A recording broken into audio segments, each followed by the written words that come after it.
only weekly leg routine to rebuild strength and power after 50. After 50, leg strength doesn't just fade, it takes your balance, stability, and confidence with it. But here's the truth, you don't need to train legs every other day to rebuild what you've lost. One smart, focused session a week can restore your strength, power, and control without wrecking your joints or burning you out.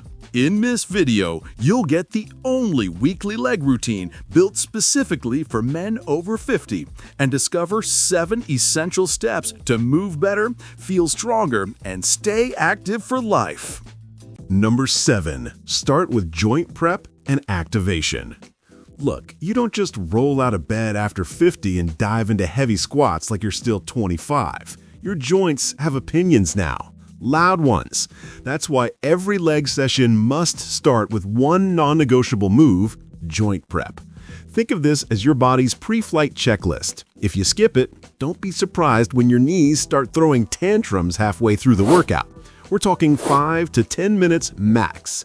Ankle circles, knee taps, glute bridges, hip openers, body weight squats. This is where you tell your body, hey, we're about to move like we mean it. Why does this matter more after 50? Because your synovial fluid production, the stuff that lubricates your joints, has slowed down. Your stabilizers? Probably half asleep from decades of chair sitting. And if you've been inactive or inconsistent, your nervous system needs a wake-up call before you start loading anything. Start with ankle circles, 10 each direction per foot. Simple, but crucial.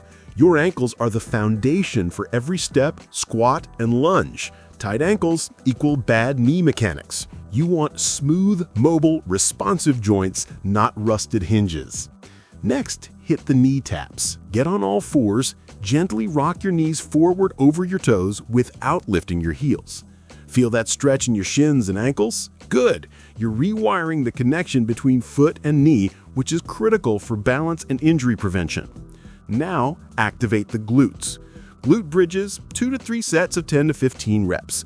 Focus on squeezing at the top. If you feel it in your lower back, you're doing it wrong.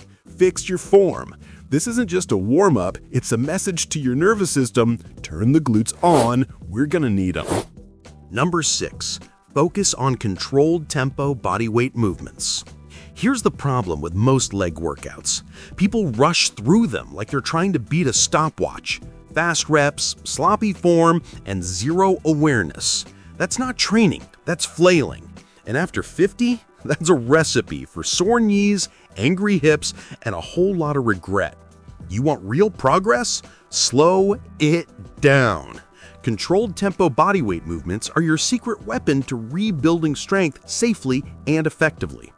We're talking squats, lunges, and step-ups, but done with intention, precision, and tempo that makes your muscles beg for mercy. Let's break it down. Tempo training simply means you control the speed of each phase of the rep. Example, a 3-1-1 tempo squat means you take 3 seconds to lower, pause 1 second at the bottom, and rise in 1 second. Sounds simple? Try it. You'll realize how much you've been cheating yourself all these years. The slower eccentric or lowering phase increases time under tension, a key driver of muscle growth. It also improves joint control and fires up those deep stabilizer muscles that have been asleep since the Clinton administration. The pause removes momentum, forcing your muscles to do all the work. Here's a killer combo for starters. Tempo squats, 3 sets of 10 reps at a 3-1-1 tempo. Keep your chest tall, knees tracking over toes, and sit deep. Step-ups onto a knee-height box. 3 sets of 8 to 10 reps per leg with a 2-1-2 tempo. Drive through the heel, control the descent. Reverse lunges. 2 sets of 10 reps per leg, slow and controlled. Keep your stride long, your torso upright, and your back knee close to the floor. Want to make this more fun? Add a slow eccentric to the first half of each set, then regular pace on the second half. Your legs will light up like it's leg day for the first time. You're enjoying the video? Comment where you're watching from, hit the like button. If you're not subscribed to the channel yet, click the subscribe button. Want a video on a specific topic? Leave a $10 super thanks in the comment box and I'll create a sponsored video just for you and shout your name out here. Number 5. Incorporate functional strength lifts. If you want leg training after 50 to actually mean something, to help you walk stairs, carry groceries, and stay out of physical therapy, then you need to stop training like a bodybuilder and start training like a human being. That's where functional strength lifts come in. No, functional doesn't mean standing on a Bosu ball juggling kettlebells. It means choosing movements that carry over to real life, ones that build power, balance, and coordination while keeping your joints happy. Think goblet squats, trap bar deadlifts, and Bulgarian split squats. These aren't fancy, they're just brutally effective. Let's start with the goblet squat. Why this over a barbell back squat? Because it's safer, easier on your spine, and way more forgiving on aging joints. You hold a dumbbell or kettlebell at chest height, which encourages proper posture, core engagement, and a more natural squat depth. Plus, your shoulders and back won't hate you afterwards. Start with 3 sets of 8 to 10 controlled reps. Focus on a slight pause at the bottom. Keep your elbows tucked, chest up, and feet planted. If your knees cave in, lighten the load and fix your form. This movement is about mastering mechanics, not ego lifting. Next up, trap bar deadlifts. This one's a game changer. Unlike the traditional barbell deadlift, the trap bar puts you in a more upright position, reducing shear force on your lower back. Translation, you lift heavy, train your posterior chain, and your spine doesn't file a complaint. Go moderate to heavy, 3 sets of 6 to 8 reps. Brace your core, push through your heels, and squeeze your glutes at the top.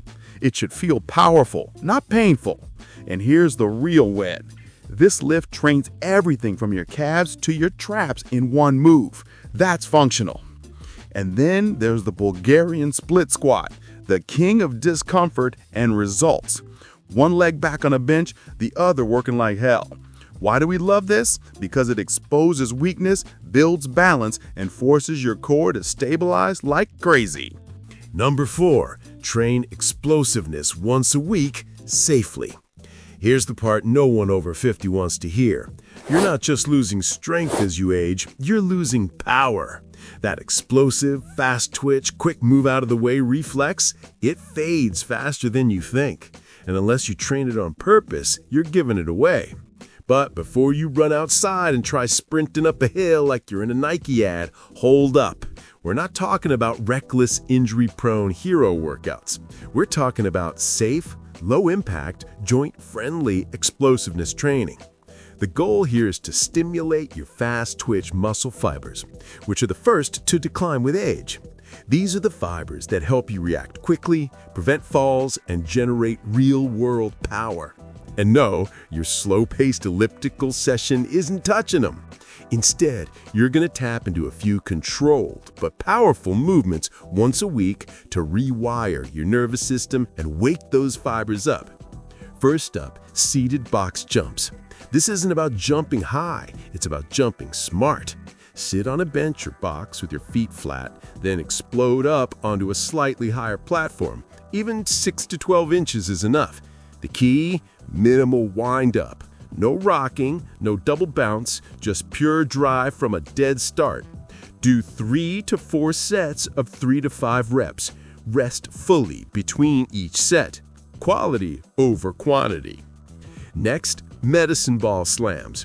Grab a 6 to 12 pound soft med ball. Raise it overhead with full extension, then slam it down as hard as you can. Engage your hips, core, and lats. Do 3 sets of 8 to 10. This one's not just for power, it's a solid stress reliever too. Then try resistance band leg drives. Anchor a long band behind you, step forward until there's tension, and drive one knee up explosively like a sprinting motion.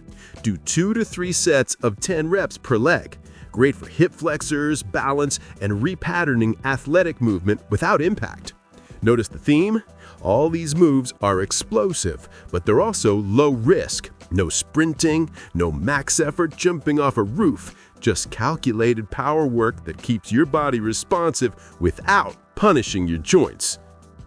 Number 3. Prioritize single leg stability work. Let's be brutally honest. After 50, your balance isn't what it used to be. You step off a curb wrong and suddenly you're auditioning for an orthopedic commercial.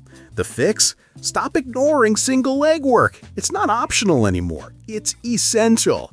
Single leg training isn't about looking fancy in the gym. It's about building real stability. Every time you walk, climb stairs, or even stand up from a chair, you're essentially performing a series of single leg movements. So if you're only training on 2 feet, you're skipping half the battle.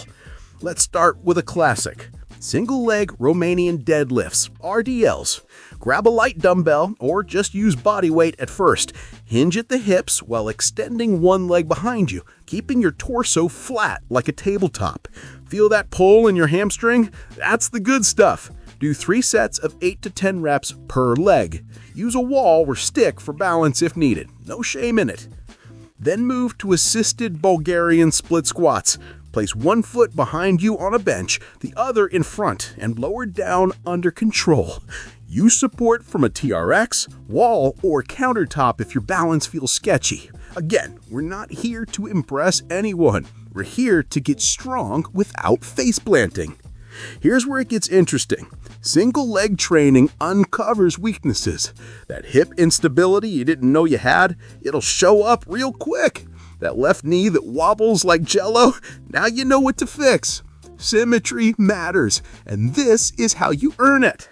Another underrated move, step downs. Stand on a short platform and slowly lower one foot to the floor without letting the other knee collapse inward. This builds eccentric control, strengthens the glutes, and teaches proper joint alignment, which means fewer injuries down the road. Add in some single leg glute bridges for good measure. Lie on your back, raise one leg, and drive through the heel of the other. Hold the top for a beat, then lower slow. This lights up your posterior chain and reinforces hip stability, an area that tends to vanish with age. Number 2. Keep volume low but intent high. The goal isn't to train longer, it's to train smarter. Especially after 50, more volume doesn't mean more progress. It means more wear and tear, more joint irritation, and less room for actual recovery. Here's what really matters: effort, focus, and form. One weekly leg session done with razor-sharp intent can outdo 3 mediocre ones. This is where your mindset shifts from how many reps to how good were those reps. A sample approach might look like this. Box squat to chair, 3 sets of 8, focusing on a slow lower and explosive rise. This builds strength safely and mimics real-world movements like standing from a seated position. Wall-assisted reverse lunge, 2 sets of 6 per leg, using the wall for balance, so you can zero in on form and depth without wobbling. Banded terminal knee extensions, 2 sets of 12, targeting the quads and reinforcing knee health, often a weak link in aging lifters. Stability ball hamstring curls, 2 sets of 10, emphasizing hamstring engagement and posterior chain control with minimal knee strain. Doesn't look like much? That's the point. If each set is executed with full range, perfect form, and real effort, you're doing more than most gym goers half your age. The trap people fall into is chasing exhaustion instead of adaptation.